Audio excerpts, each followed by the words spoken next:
The emergency beacon pierced through the cosmic void like a needle through silk, its desperate signal reaching the outer rim of the Sol system after traveling for 3 standard galactic months. Commander Sarah Chen stood in the command center of Luna Station, her dark eyes fixed on the holographic display showing the transmission's origin, a sector marked as unexplored territory, beyond the reach of the Galactic Council's protection. "Ma'am, we've decoded the message," Lieutenant Rodriguez reported, his voice tight with concern. "It's from the research vessel Endeavor. They're requesting immediate assistance. The transmission is disturbing." Sarah's jaw clenched. The Endeavor had been humanity's first deep space exploration vessel, launched 5 years ago as part of Earth's integration into the galactic community. Aboard were 847 souls, scientists, engineers, and their families, all volunteers for humanity's boldest venture into the unknown. "Play it back," she commanded. The bridge fell silent as Dr. Marcus Webb's voice filled the air, crackling with static and barely contained terror. "This is Dr. Webb of the UES Endeavor. We are under attack by unknown hostiles. They've disabled our engines and are boarding our vessel. These things, they're not like anything in the galactic database. They're harvesting our people. If anyone receives this, warn the others. Don't let them reach—" The transmission cut to static, then silence.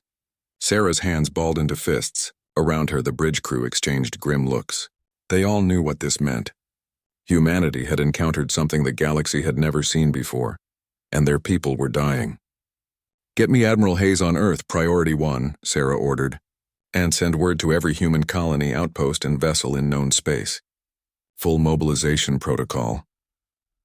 Within hours, the response was unlike anything the galaxy had ever witnessed. From Earth's orbital shipyards came the Indomitable, humanity's newest dreadnought, its experimental weaponry still warm from the factories. From Mars colony arrived 3 assault frigates, their hulls scarred from mining operations but their crews hardened by a lifetime of dangerous work.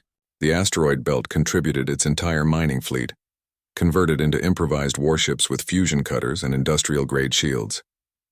But it wasn't just the military vessels that answered the call. The luxury liner Serenity diverted from its route to Alpha Centauri, its passenger compartments hastily converted into medical bays. Cargo haulers dumped their loads to make room for ammunition and supplies. Even civilian pleasure craft joined the growing armada, their owners refusing to be left behind when their people needed them. Captain James Morrison of the cargo vessel, heavy lifter, spoke for many when he transmitted to the fleet. "We might not be soldiers, but those are our people out there. No one gets left behind."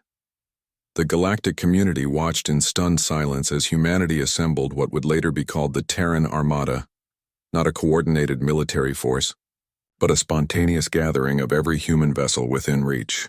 Over 2,000 ships of every size and configuration, united by a single burning purpose. The Zephyrian ambassador to Earth sent urgent communications to the Galactic Council. "The humans have mobilized their entire species for a rescue operation. This level of response is unprecedented. We recommend immediate intervention to prevent escalation."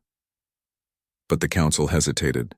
The sector where the Endeavor had vanished was outside their jurisdiction, claimed by no member species. Officially, they could do nothing. Humanity didn't wait for official approval. The Armada jumped to hyperspace in waves, their destination a dead system that should have contained nothing but frozen rocks and the whisper of ancient starlight. What they found instead was a nightmare made manifest. The attackers were unlike anything in galactic records. Biomechanical monstrosities that seemed to exist solely to consume and convert organic matter. Their ships were grotesque amalgamations of metal and flesh, powered by the suffering of their victims. At the center of their fleet hung the Endeavor, its hull breached and infested, dark tendrils of alien growth spreading across its surface like a cancer. "My God," whispered Commander Chen as the tactical display updated. "There are hundreds of their ships. The enemy outnumbered them 3-1 with superior technology and the tactical advantage of a prepared position.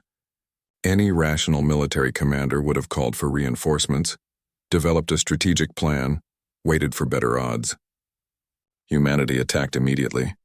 What followed wasn't a battle in the traditional sense.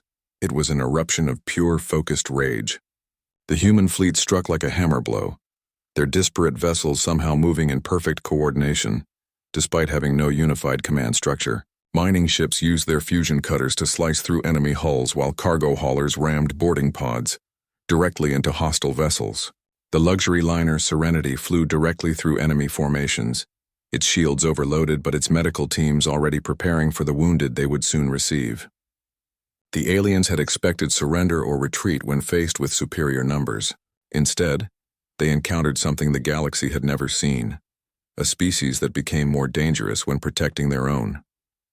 Captain Morrison's heavy lifter was the first to reach the Endeavor, its industrial-grade hull punching through the alien infestation like a fist through paper.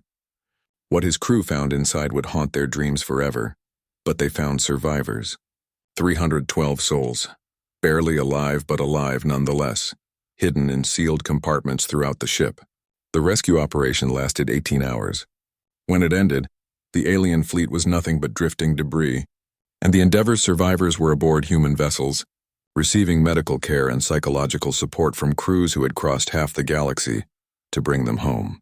The galactic community's reaction was swift and unanimous. Humanity was no longer considered a junior species requiring protection and guidance. The Terran Armada had demonstrated something that shook the foundations of galactic politics, that there existed a species willing to risk everything for a single distress call, capable of spontaneous organization on an unimaginable scale, and possessed of a ferocity that made them dangerous beyond their technological level.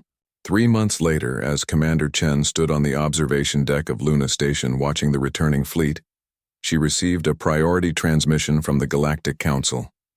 They were offering humanity full membership, not as junior partners but as equals. They had also established a new protocol.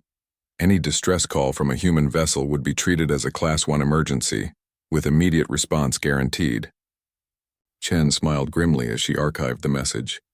The Council thought they understood what they'd witnessed, a military response to a crisis.